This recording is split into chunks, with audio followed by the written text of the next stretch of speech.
Good morning, welcome to my channel. আমি অনেক দিন পর ভিডিও আপলোড করছি, তো প্লিজ তোমরা দেখো পুরোটা। হ্যাঁ, আর আজকে কয়েকটা ট্রিক্স বলবো যে তোমাদের তাতে ঝটপট আর সুন্দরভাবে এই রান্নাটা হয়ে যাবে।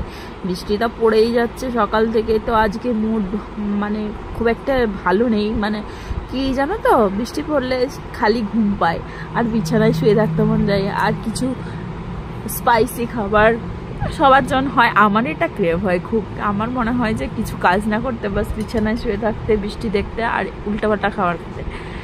কিন্তু সেই জন্য উল্টোপাল্টা তো সবসময় খাওয়া যাবে না, ডেইলি এখন বর্ষাকালে বৃষ্টি হবে। সেই জন্য ভাবলাম চলো ঝটপট বানিয়ে নিই প্রেসার কুকারে চিকেন। আর চিকেনটা যেন খুব স্পাইসি টেস্টি হয়, বেশি রিচ করাও যাবে না। এখন ডেলি এরকম খাবার খেলে তো সবার শরীর খারাপ হয়ে যাবে, তাই না? তাই জন্য ভাবলাম অল্প তেলে কীভাবে সুন্দর টেস্টি রান্না করা যায় সেটাই খুঁজে বের করলাম। আমার ভিতরের ইচ্ছাটাকে প্রতিফলিত করার জন্য এখানে একটা প্রেসার কুকার গরম করে দিয়ে দিলাম দু চামচও হবে না, 1 চামচের একটুখানি বেশি তেল দিয়ে দিলাম, সরষের তেল। তোমরা যে খুশি তেল ইউজ করতে পারো।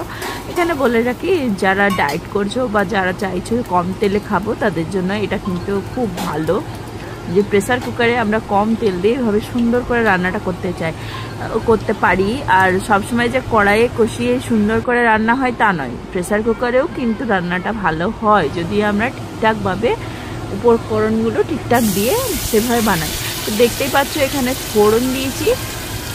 ফোড়নের মধ্যে জিরে ছিল, শুকনো লঙ্কা, এলাচ, দারচিনি আর লং, যেটা গোটা গরম মশলা, আর দিয়েছি একটা তারা ফুল, যেটাকে বলে স্টার এনিস বলে না, যেটাকে, সেটাই দিয়েছি একটা। আর এখানে পেস্ট করা মশলাটাকে দিয়ে দিলাম।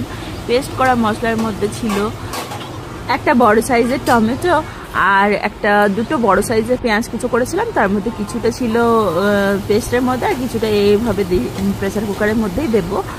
আর দিয়েছিলাম আদা রসুন পরিমাণ মতন দিয়েছিলাম। এখানে আমার 500 থেকে 700 মতো মাংস ছিল, তো সেই জন্য আমি মশলাটা পরিমাণ মতো নিয়েছি। তোমরাও মানে একটুখানি মশলাটা বেশিয়ে নিয়েছি বলতে পারো। অন্য রান্নাতে আমি একটু কম নিই, অন্যভাবে রান্না, যেহেতু প্রেসার কুকারে আমি একটু স্পাইসি করে করব, সেই জন্য একটু মশলাটা বেশি নিয়েছি।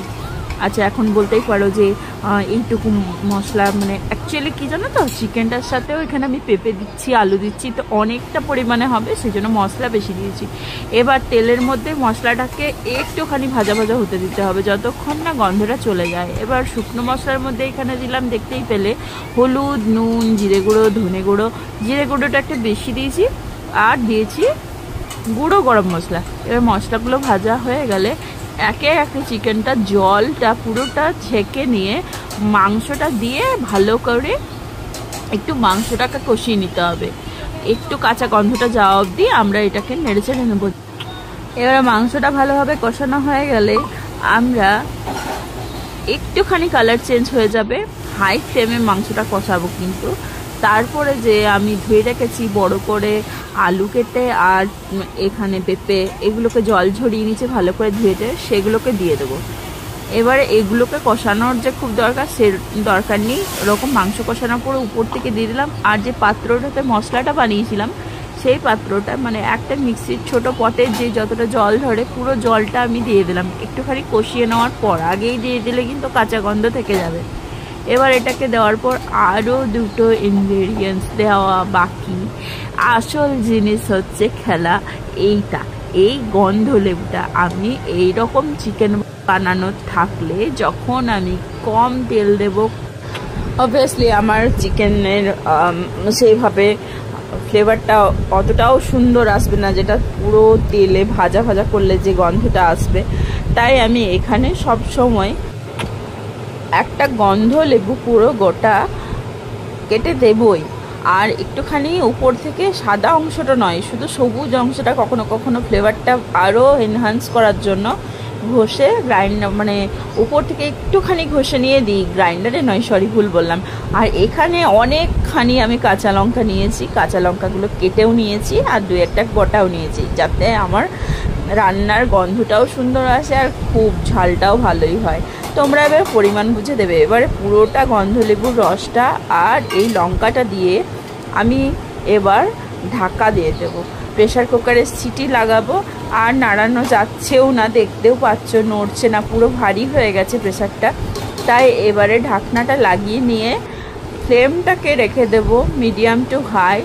তারপরে 3টে সিটি দেব জোরে, যেহেতু আমার খুব সফট চিকেনটা চাই। তোমরা যদি সেটা না চাও তাহলে একটুখানি 2টো সিটি মতো তোমরা দিতে পারো।